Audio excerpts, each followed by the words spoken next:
that quest for charm is what comes into my work as an illustrator. Okay. So yes, at this point we met. Okay, when this dream was on, those work with children, because I remember how excited you would get when kids give these amazing, simple answers for very profound questions that we thought we found. And then came your Harvard journey. What prompted you to want to go to Harvard to study? What was it? Because you were doing well, you had books to your credit. What prompted you to take that next step? I think the year we met was the year after I had worked in a residential school. So I had worked for a residential school in a year and for 1 year as an art educator. And it was the founding year of the school. So I was with a team of educators who was putting the curriculum together, who was philosophizing, who was thinking about what does education mean? And in Indian context, what do we mean when we are creating a framework for education, and how do we want to engage with children?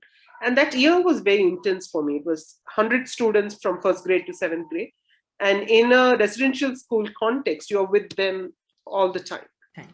And you're seeing them cry, you're seeing them fall sick, you're mothering them, you're being with them. And then suddenly your world shifts completely in a sense, again, like I said, probably goes back to that sense of responsibility, of feeling that I want to know more about education.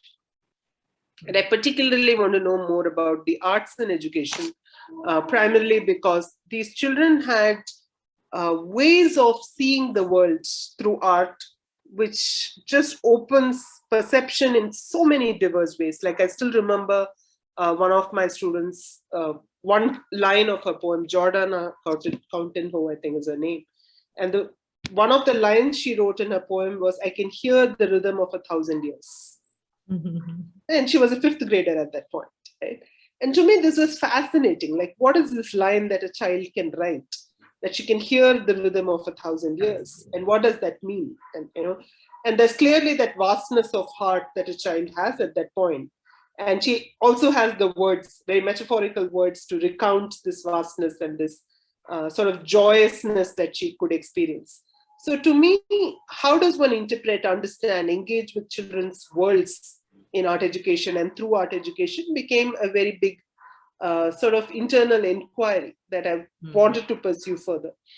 And after I quit the school and come, I was also in a space of missing the children, feeling a little depressed, wanting to figure out what's next. So even though my career as a artist and illustrator was really taking off, I felt that this quest was critical to me, and I needed to find some answer to something that I was seeking. And the Harvard program in arts and education perfectly addressed that particular question. So their thing was that we are not going to train you to be a teacher. We are going to philosophize what arts and education is about.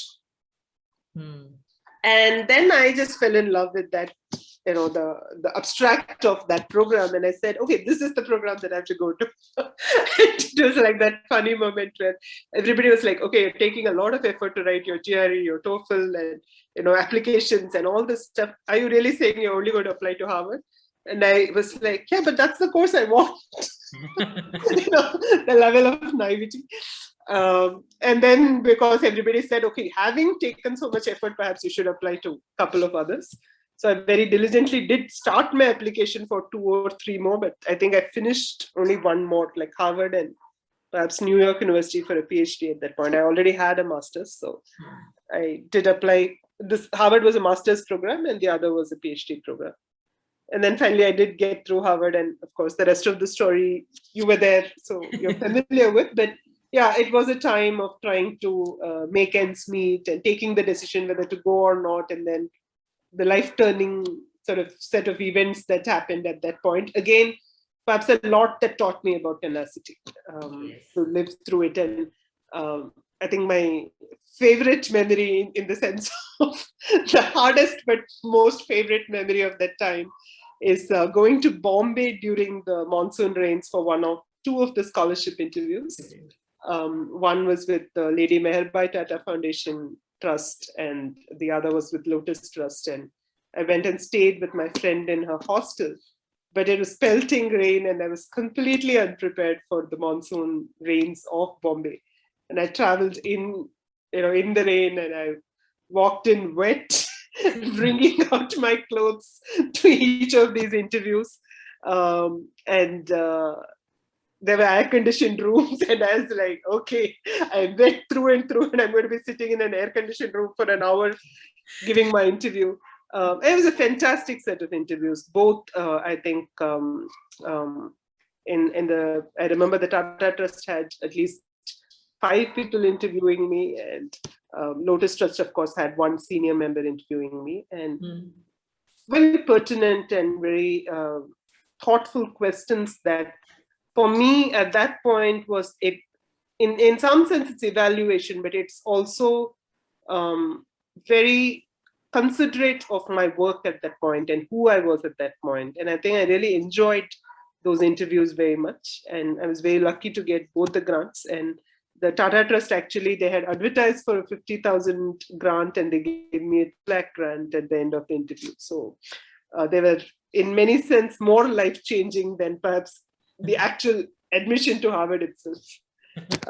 It taught me a lot about, and it was part of the prerequisite of these grants that I would come back and work in the country, because that was part of the grant. But it also, I think, gave me this, it gave me so much meaning of how these people were looking to build intellectual property in this country, and what they were doing in order to do that. So there was this constant sense of meeting these people and saying, okay, here are the people who are saying, how can you change? How can you add value? How can you bring something more to this country and in this field that you're working in? So I think that's why that journey into Harvard became more and more meaningful in terms of what that meant. And at that point, I'd also worked with the NCERT math textbooks. And I'd worked with Dr. Anita Rampal and Dr. Amitabh in Delhi University, and a whole bunch of artists, illustrators, DTP professionals, just a great team at that point. And we were asking, what does it mean to turn math education around in this country, with illustrations at the core of it.